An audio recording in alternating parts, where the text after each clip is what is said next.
yesterday, we heard a lot about the role of humility, the tenacity you have to have when running a food business, and how hard your job can be at times. It's easier to be a leader, so it seems, when times are good, but let's be honest, that's not always the case. So when push comes to shove, how do you rise up and support your team and help guide them through, as we heard yesterday, the grind? Our first speaker, Scott Lerner, the CEO of Farmhouse Culture, is going to help you master that skill. Since taking this role, Scott has rebranded the line, moved its headquarters, relaunched the product with a new manufacturing partner, and reformulated some of the SKUs. And can I mention, he's done this in roughly a year. So if there's anyone to walk you through how to make hard choices while keeping your team engaged and excited, it's Scott. And with that, please welcome him to the stage.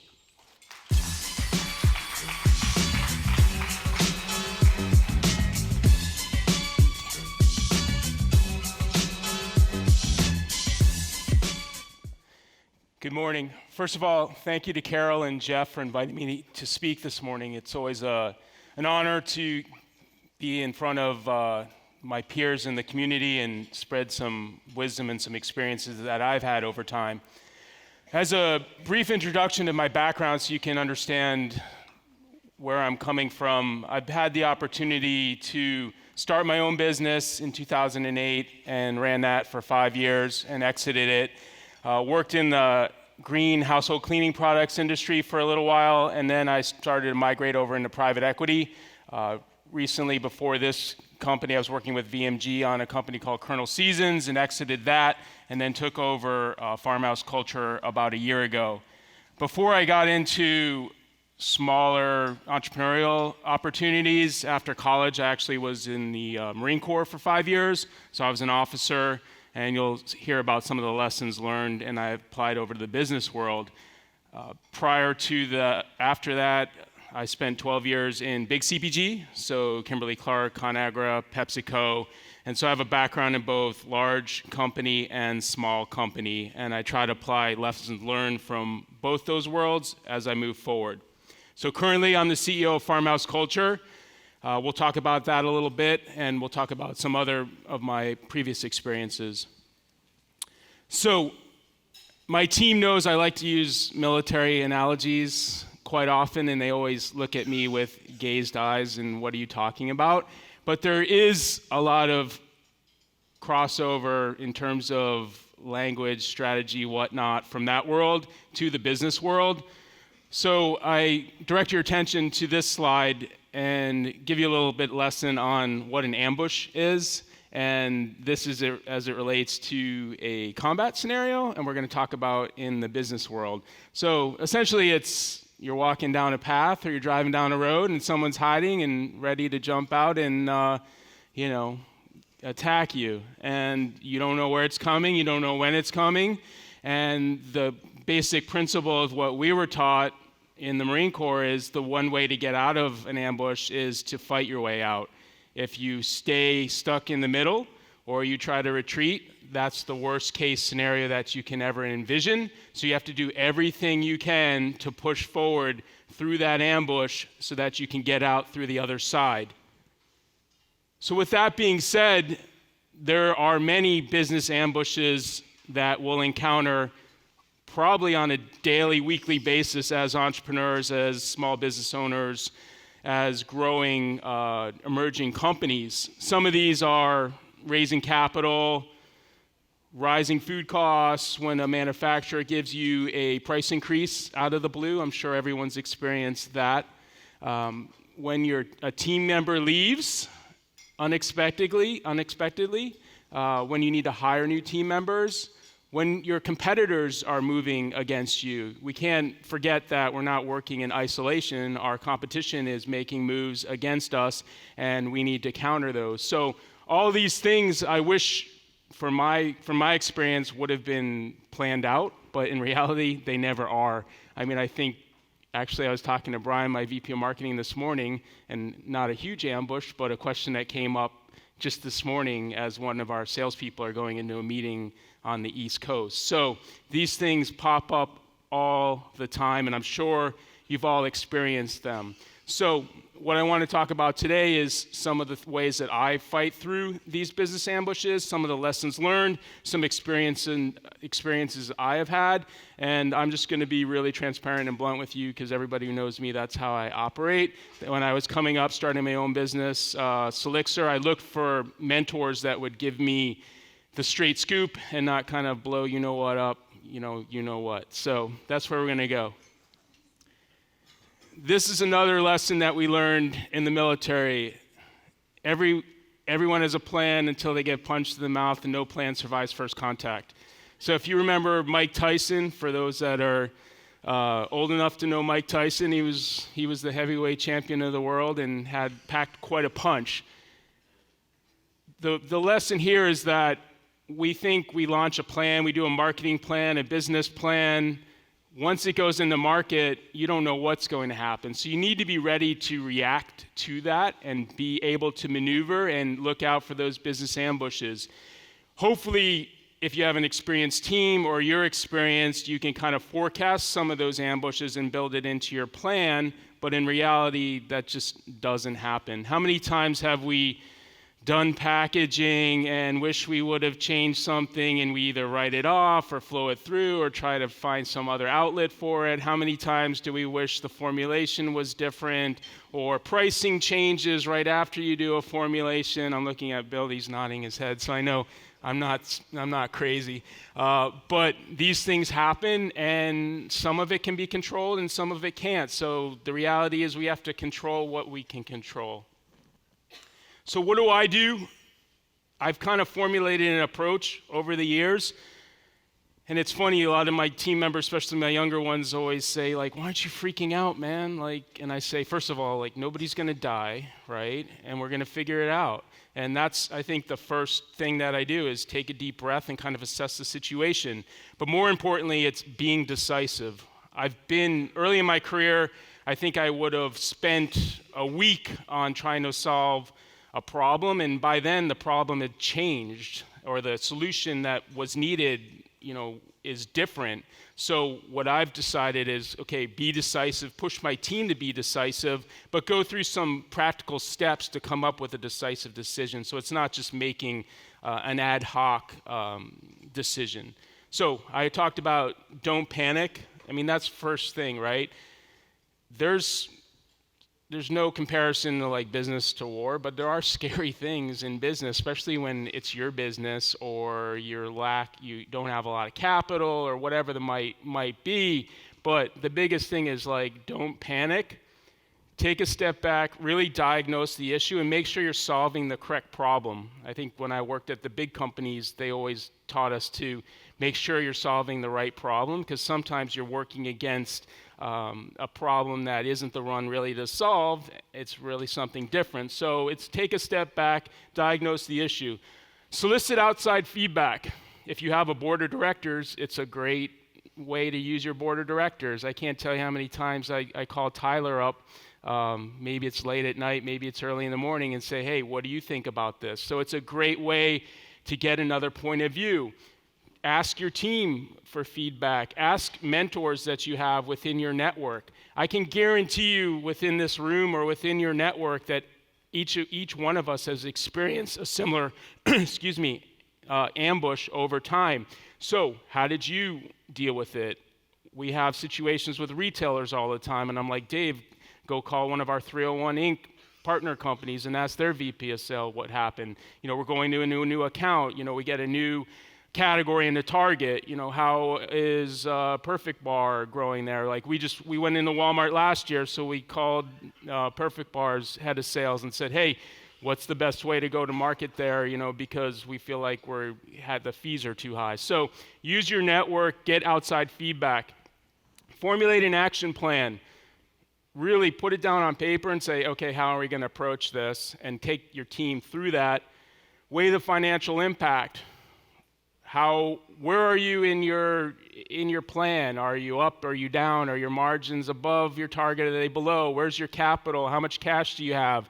These will all dictate how you're going to approach attacking the plan, because if I'm crushing my number and my margins are above budget, maybe I have a little bit more leniency to make a decision based on the financial reasons, and then ultimately, again, make a decisive decision. We could go through all these steps, and if we just don't make a decision, then we're dead in the water. So go back to that ambush. Someone's waiting there. You got to fight through. The point is, make a decision and go. If it's 75% of the way there, it's going to be better than just spinning your wheels. So, a few lessons learned. Manufacturing changes. I think a lot of people have experienced that, whether you had your own plant, moving to a co-packer, whether you're working with the same co-packer, whether you're switching co-packers. This happens all the time. When I came into various businesses, whether it was Naked Juice when I was at Pepsi, Farmhouse Culture, other examples, first thing I always do is, okay, look at my SKUs, look what's performing and what's not, and make a quick decision where you're getting your revenue from. There's always an 80-20 rule in most businesses, and a lot of businesses just add SKU after SKU after SKU. It adds complexity, maybe lower margins. So I always look at SKU sales performance. Gross margin targets, I've heard it mentioned a couple times yesterday.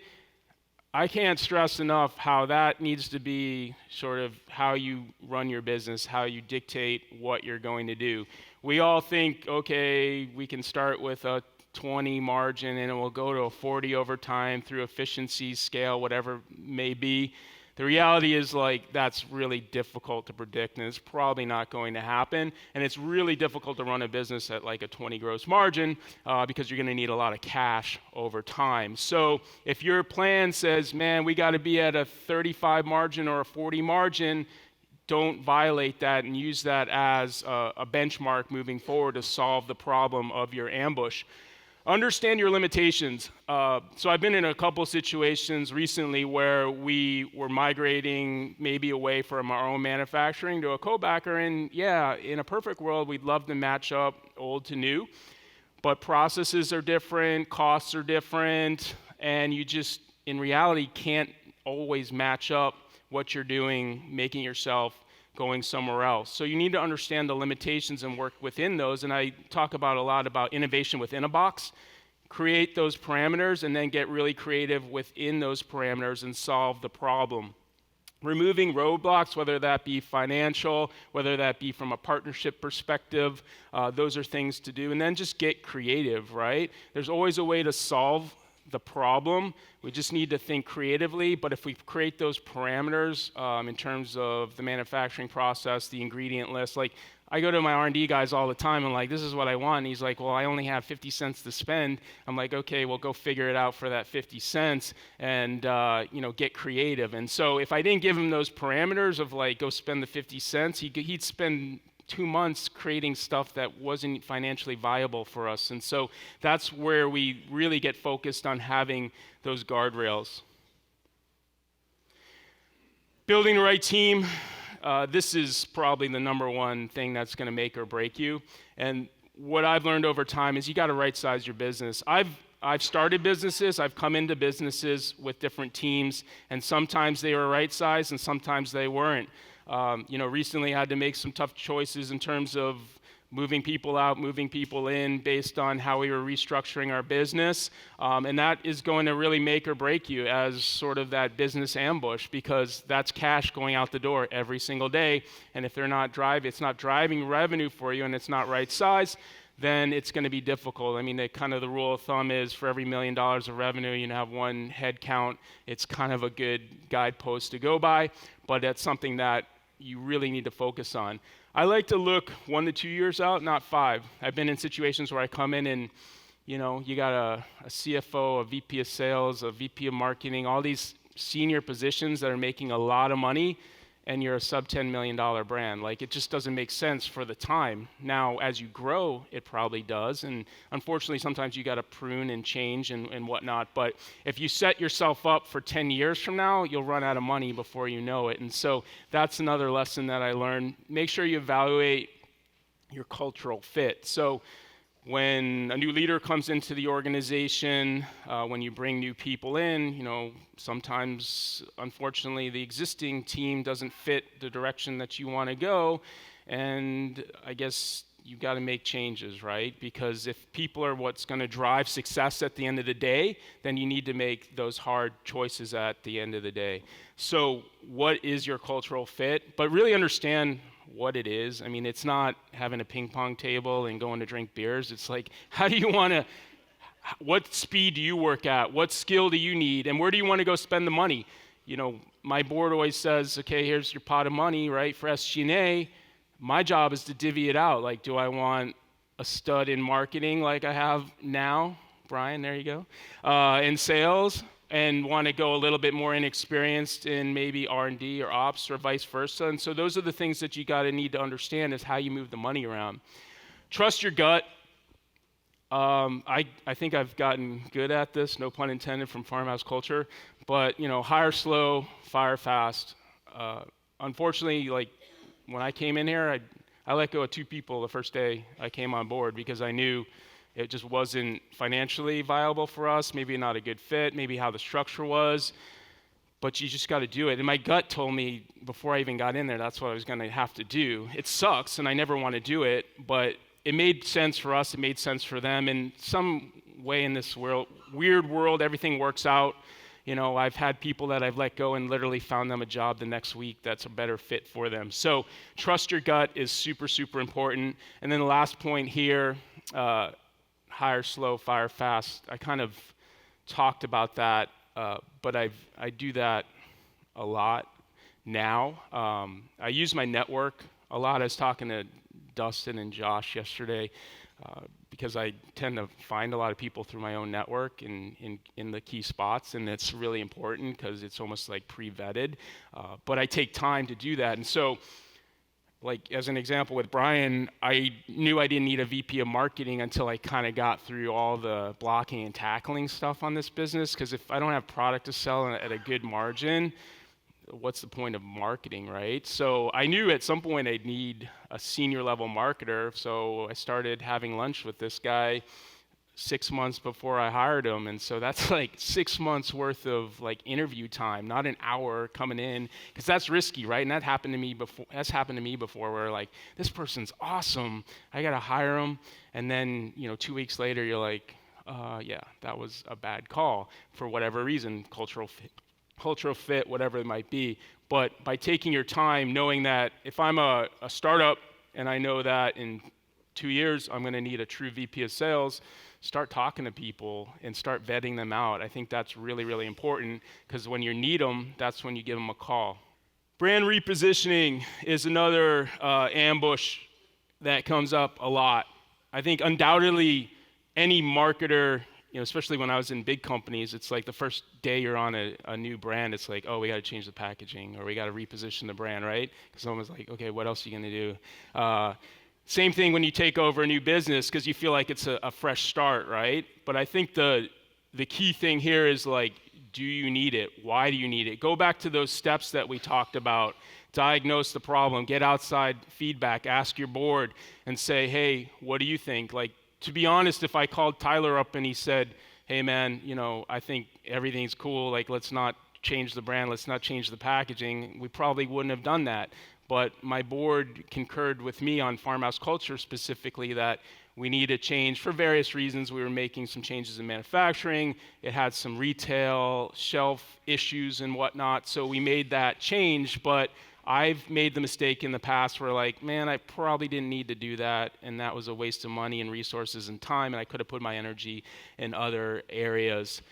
Align your stakeholders on defined objectives. This is key with the board. So if you're working for private equity especially, and you have a sophisticated board, make sure they understand the objectives of what you're trying to do, because at the end of the day, if it's an opinion war, it can get ugly in many instances. Whereas if I'm saying I want better shoppability, I want my positioning to come out, I want a more premium look, whatever it might be, those things will help guide the conversation at the end of the day, because it's scary when you take something and you show someone something new and they put a lot of money behind it in the past. So this is a way to kind of mitigate that. If you can, conduct the consumer research, but do it quickly. So we did a repositioning on Farmhouse culture. We changed our kraut and our gut shot, but we also changed our kraut crisp, which is the new packaging up here. And we were sure, but we weren't. We had a couple questions. So we decided, let's go do some research. We had the money to do it, but we didn't necessarily have the time to do it. So we found a qualitative way to do it very quickly, and we got some really good answers and some things that probably would saved us at the end of the day, because we had some preconceived notions going into the snacking category that weren't necessarily right after we talked to consumers. So we did research, and that doesn't mean you need to go spend $40,000, $50,000, but it means go talk to some consumers, go do some Whole Foods demos and treat it like a research project. Ask someone else's opinion. Don't drink your own Kool-Aid. Like I've taught entrepreneurship at Northwestern for 5 years, and I always tell, the first thing I tell the students is don't drink your own Kool-Aid, because you do that a lot as an entrepreneur.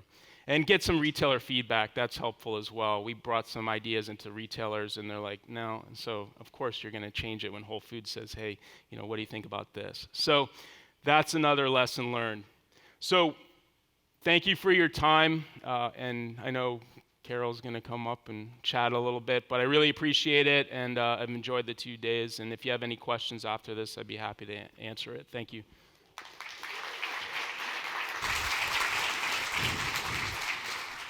Come take a seat. We'll move this water bottle up. Well, that gave a lot to mull over, or to chew over, should I say. Sure. One of the things I wanted to talk about is, I know team is really important to you. And you've developed a lot of people who will follow you from company to company. How do you advise young entrepreneurs who don't have that roster of people that have worked with them before, or even a huge network, to go about building this team? Yeah, I think first of all, especially if, like I did it, I was a single founder, and I was running my Selixer company for about a year by myself. It's like, be nice to people in the industry and sort of catalog your questions and use them accordingly, because you only have a certain amount of dollars to use. So I guess my point is, like, I've asked questions of true VP of sales from other companies in the past of how you would do things, and it's so they're not my VP, but I can go get advice, whether it be marketing, operations, whatever that might be. I think that's first and foremost something that you should do as a young founder or a growing startup. And then when you're starting out, I think you hire for sort of attitude first, skill second, because a lot of the things we talked about, hire 1 to 2 years out, not 5 years out. You got to get a lot of just blocking and tackling done in the first year, and that takes tenacity, speed, effort. Someone that's going to want to go out and do demos, someone that's going to want to go bust down the door and get a co-packer. So you might not need the sophistication that you need early on. So I think hire for attitude in a way, and then skill second, if that makes sense. You also mentioned, having a plan of attack, having this kind of box to help guide people in the company, like R&D. How do you know when you need to deviate from the plan of attack, or if your box is too small, maybe you need to expand your box? So I always say, we're a slave to the plan, right? So the annual plan, the strategic plan, and that's really what guides the process. So if we need to make adjustments, it's because we need more margin, or we need to lower our burn rate, or there's certain strategic things we want to go after, partnerships with retailers. So it always goes back to sort of data, to the plan, and it's just not made willy-nilly. And that plan is aligned with the board so that everyone's in line. So when I say, hey, I want to go hire a new VP of marketing or a new VP of sales, and it's a bump up in salary, everybody gets it, because we're in that sort of next phase of growth. So it's really going back to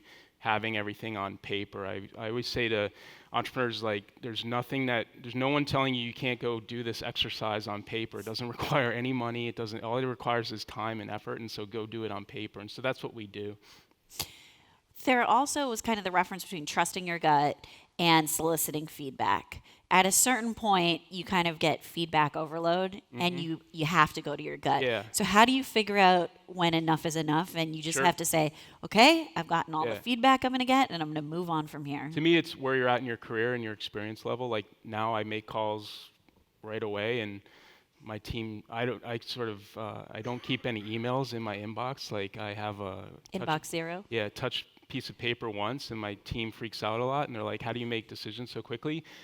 It's just, I guess, through experience. When I don't have that experience or I'm not totally confident, that's when I'll reach out. But you need to be confident in yourself. And again, like in that ambush scenario, like make a decision. And so if I feel good about it, I'm going to make it. I'll ask a quick, feedback from Brian, Dave, whoever it might be. But in reality, like we just go. But the ones that are more complicated, we solicit feedback. Well, what about when you were starting out and you didn't have that benefit of experience? So I made a lot of mistakes, right? But I think at the end of the day, it was better to make that mistake, fix it, than just panicking and sort of chasing my tail for a good bit of time. So that's the difference, starting out versus where I am now. Well, thank you for sharing those Thank lessons you. from along the way. I think you gave us a lot to think about today. Sure. Thank you. Appreciate it, Carol. Thank you. Thanks. Did you enjoy the video? For more from NOSH, hit subscribe and ding the bell.